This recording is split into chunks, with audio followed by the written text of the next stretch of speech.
Bienvenue dans le podcast Les médecins malins. Le podcast des médecins qui veulent simplifier leur quotidien.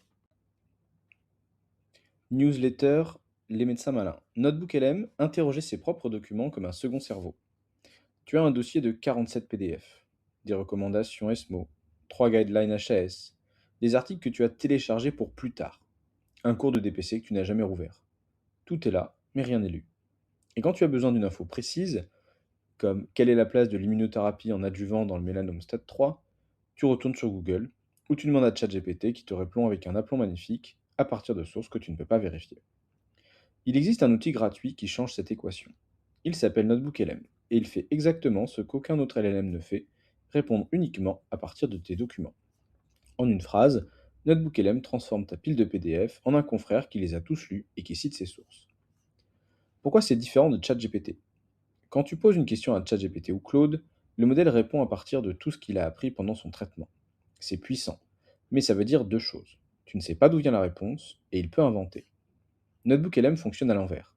Tu uploads tes documents, tes PDF, tes Google Docs, tes liens web, tes vidéos YouTube, tes fichiers audio, et le modèle ne répond qu'à partir de ça et rien d'autre. Si l'information n'est pas dans tes sources, il te le dit. Concrètement, ça change tout pour un médecin. Les citations sont cliquables, chaque réponse pointe vers le passage exact dans ton document source. Tu cliques, tu vérifies, tu valides. En 3 secondes, tu sais si la réponse tient. Le risque d'hallucination sur tes propres documents est très faible. Le modèle ne devine pas, il extrait. C'est la différence entre un interne qui invente et un interne qui a lu le dossier.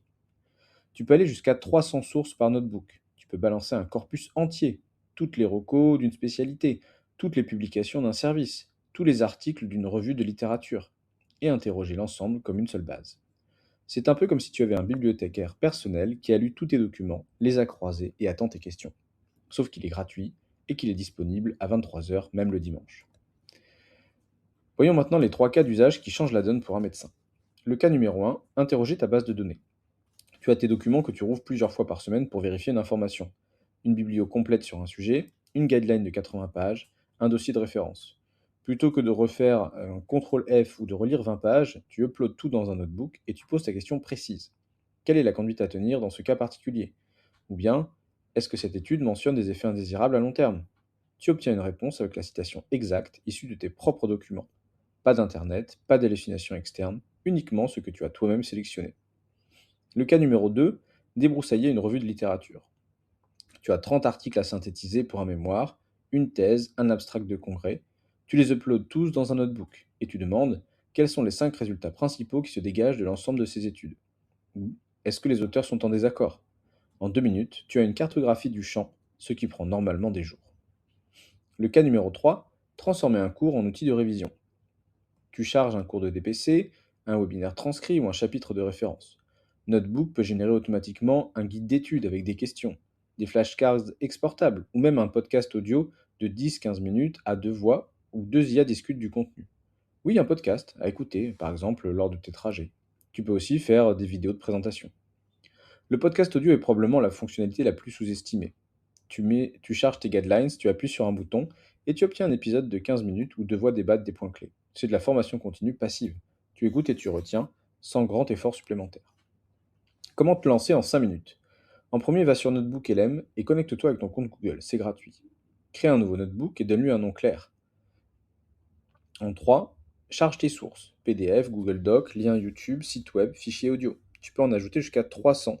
50 dans la version gratuite, 300 avec un compte Google payant. Commence avec 3 à 5 documents, c'est largement suffisant pour voir la puissance de l'outil.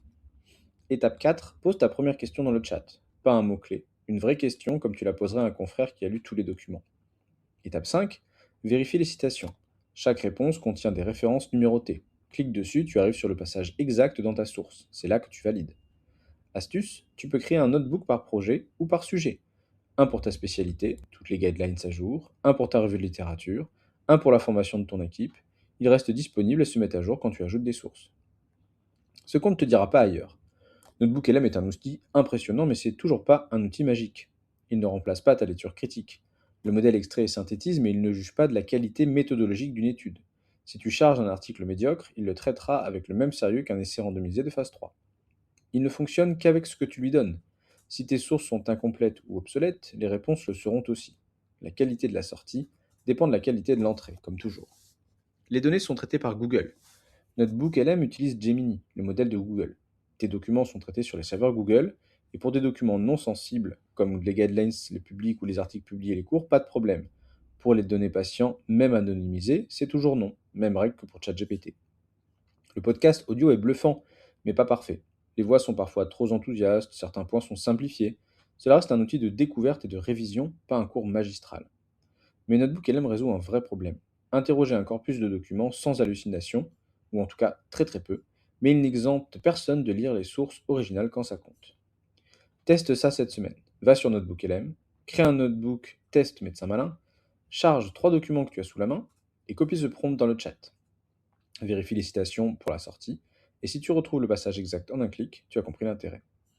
En résumé, tu n'as pas un problème d'accès à l'information, tu as un problème d'accès à tes propres documents. Notebook LM ne cherche pas sur Internet, il cherche dans ce que tu lui donnes. Il cite ses sources, il ne fabule pas. Pour un médecin, c'est l'outil idéal pour transformer une pile de PDF en une base de connaissances interrogeable gratuitement en 5 minutes, sans risque d'hallucination sur les sources. La prochaine fois que tu te dis «C'était dans quel article déjà?», tu sauras poser la question. Merci d'avoir écouté cet épisode des Médecins Malins. Pour en savoir plus, vous pouvez nous retrouver en newsletter tous les mardis matins. Le lien est dans la description.